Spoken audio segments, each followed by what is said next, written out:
Hello everybody, this is Tracy again from Tracy's Personal Training Pilates and Yoga Studio in Oregon. I haven't made a video in a while. I've had some things going on in my life. I just haven't had time to put this together. So what I want to put together today, although you guys know these things are in my books and my other book coming out and the other videos I have, but I'm going to go into it a little differently today. So people have been asking me in message and in Facebook and different Facebook support groups, questions about drop foot, questions about standing up from wheelchairs and walking. So I'm going to combine them together a little bit. So first thing what I want to show you guys is the best and safe for you to get a pole on your wall to grab onto to help you work with. It will help you do stronger and better exercises and make you feel safe doing them. If you feel safe doing something, you're gonna do it more and work harder with it and get what you can out of the exercises. If you're trying to hold on to countertops, you have nothing to grab. You just slide off. So it's good to have something to wrap your hand around. So let me show you the pole and I'll go over some things about standing up from wheelchairs, standing up from seats, a little bit about the height of a chair, and I'll go over a little bit about some of the exercises to do with foot drop. Look up other videos because there's exercises I have where you sit on a ball, you squeeze the ball between your knees, or sit in a chair and squeeze a little ball between your knees because you got to work the inner thigh muscles to keep that leg in on top of your posture, your core. There's so many dynamics involved. So let's go over here to the pole real quick. So this is one of my poles. I have one over on that side of the wall that is about an 8-foot closet rod because they're pretty secure. And my stepfather made a wood bracket and it's into the wall and it's very safe and you can hold it and you can practice walking forward and backwards holding on to it. Over here, this one I think is about 5 foot long. This is a portable dance studio bar or a ballet bar, you know, for people doing ballet, kids gymnastics, whatever you want to call it. But this is a movable one, but my stepfather made me some wood panels and got it all structured in there because he's a genius for this stuff and clamped it to the wall so it's nice and stable. So one thing, let's talk about standing up from chairs first, then we'll go into about taking steps and using this to help you with walking and stepping.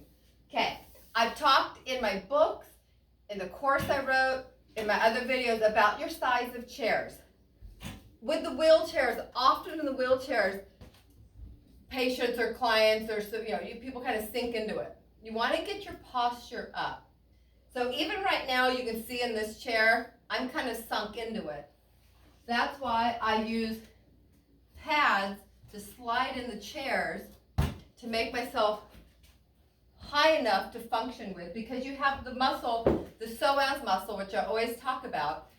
It goes through down your low spine, through the midline of the body, and attaches at your thigh. So that muscle has to do with this and this, some of the rotation in and out. So it helps with the rotation too. Remember that. Rotating out is what you're trying to fix with the foot drop and turnout. So remember that as well. Remember, knowledge is power. Keep yourself educated. Okay. In a chair, put something on it to where when you're sitting, your legs are level or your butt is a little higher than your knees. Try not to practice sitting like this and trying to stand up because that psoas muscle is so squished up and the muscles involved isn't going to work right. And plus, the more you sit like that, the more you stand up and you're like this and you don't have any mobility and movement for these muscles to line up and get strong for walking steps and standing. Another tip, when you stand up, completely stand up before you move.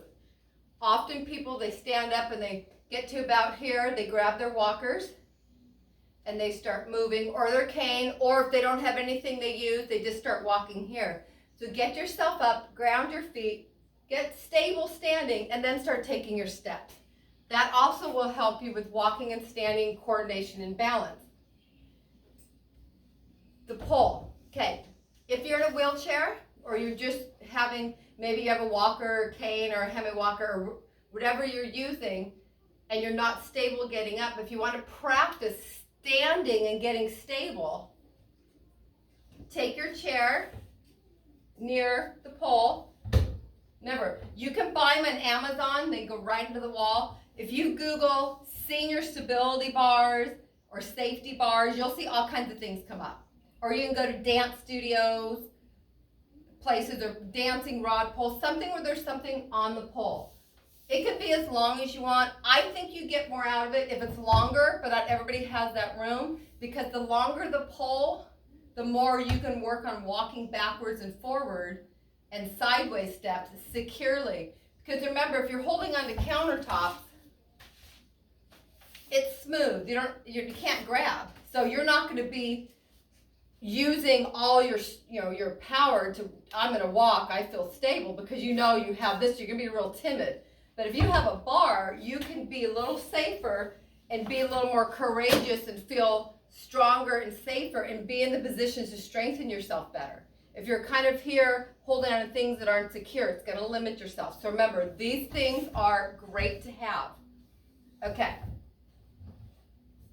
When you're in a chair, have your abs in and have the pole help pull you up and stand completely up. Don't just come and stand here. Stand up.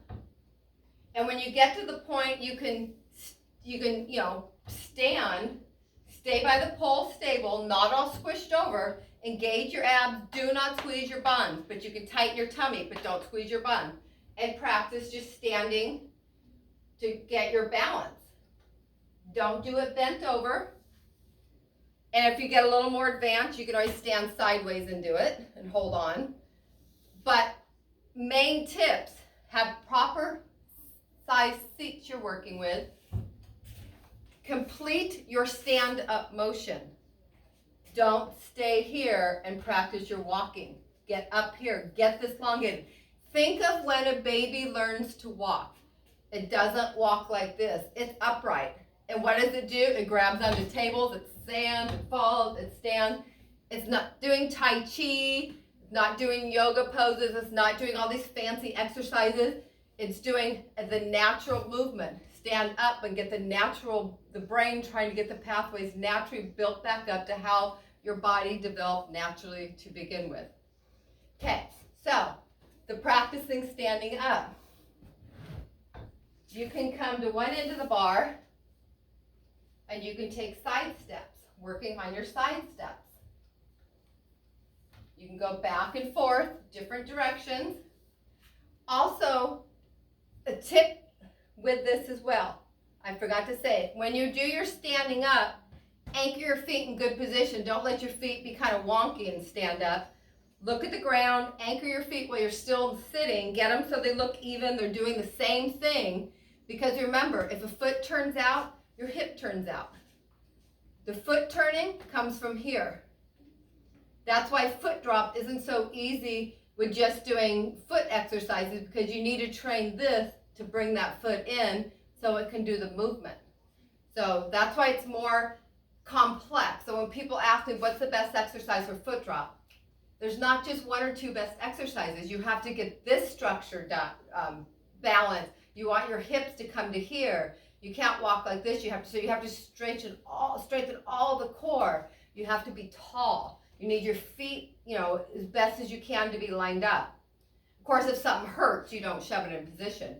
So back to the bar, when you're stepping sideways, you're up tall, your feet are forward. So when you're walking, you're working on this, you're working these muscles and these muscles and where your feet are in space, because when you start losing your balance, if you have a stroke, you're in fall prevention care, or maybe you have neuropathy or something's going on, you don't really know where your foot is in space, you don't have control of it. But when you're doing this, you're going to focus, you're going to hold the pole in front of you. I'm going to face you so you can see my feet. And you're not going to let your foot go out. You're going to try to keep them lined up when you step. Go as far as you can and go back the other way. Use the pole. Stay focused, up tall. Don't lean when you do it. Stay up tall. The bar isn't something to lean on for these exercises. You want to stand up tall, and that's just a safety guidance. Excuse me. Okay, another thing, you can hold the pole and practice walking forward. You can turn around and go the other way. If you feel safe, you can walk backwards. Excuse me. Don't go backwards unless you feel safe. Don't do any exercises if you don't feel safe, if somebody's not in the home or around you to work with. Okay? You have to be safety first. These bars will help keep you safe because you can grab.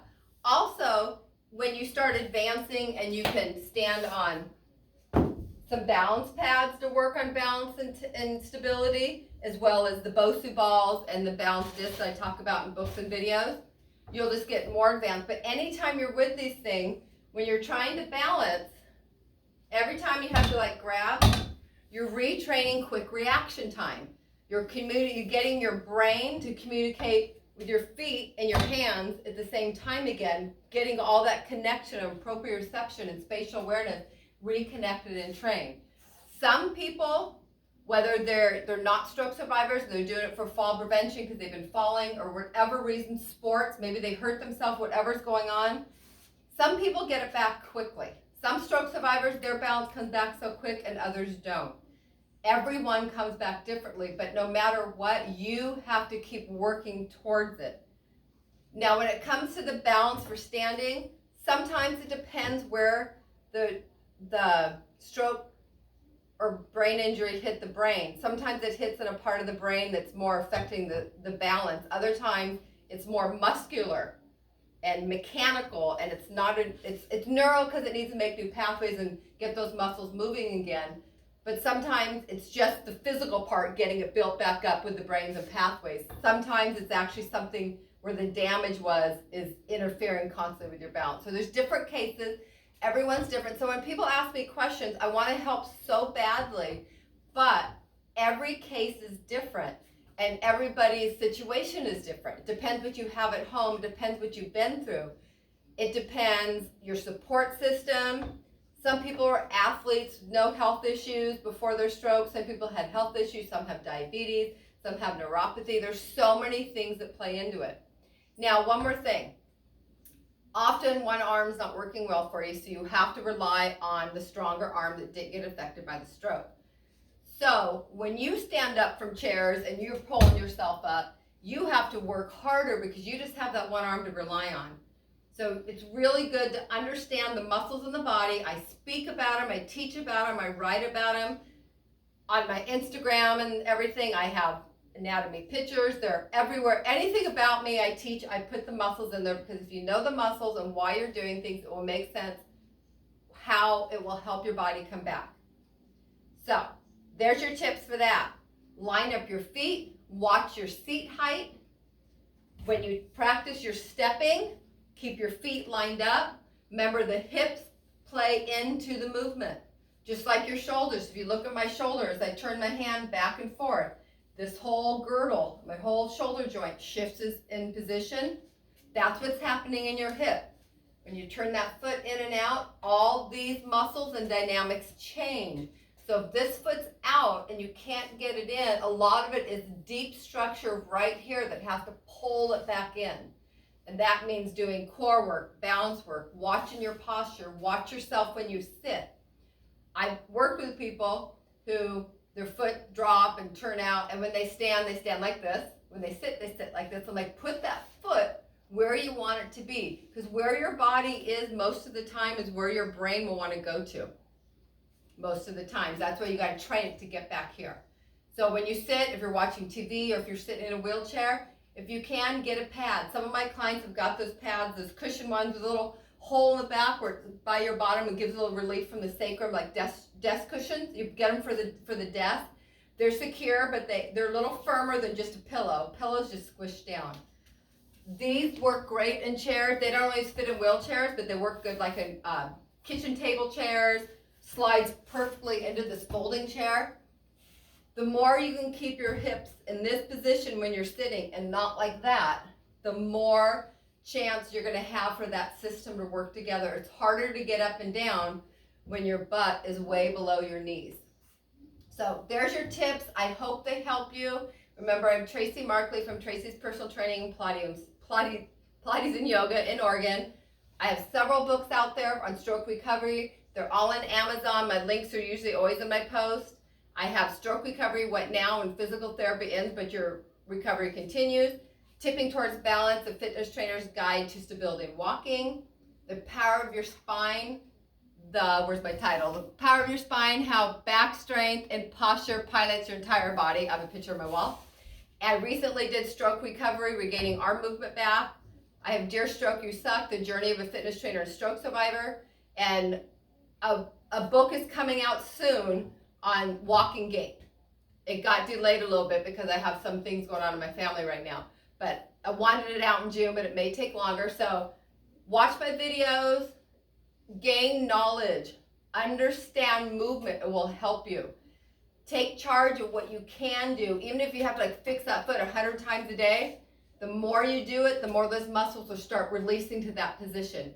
You have to take over it and push it. But if it's hurting your joint, hurting hip bones, or hurting something, don't push anything. Safety first. Don't work through joint pain and pain.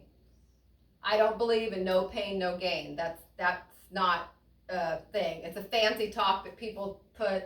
People like to act like they're working hard and talk the big powerful rules about, the big powerful words about training and sound like they're all macho.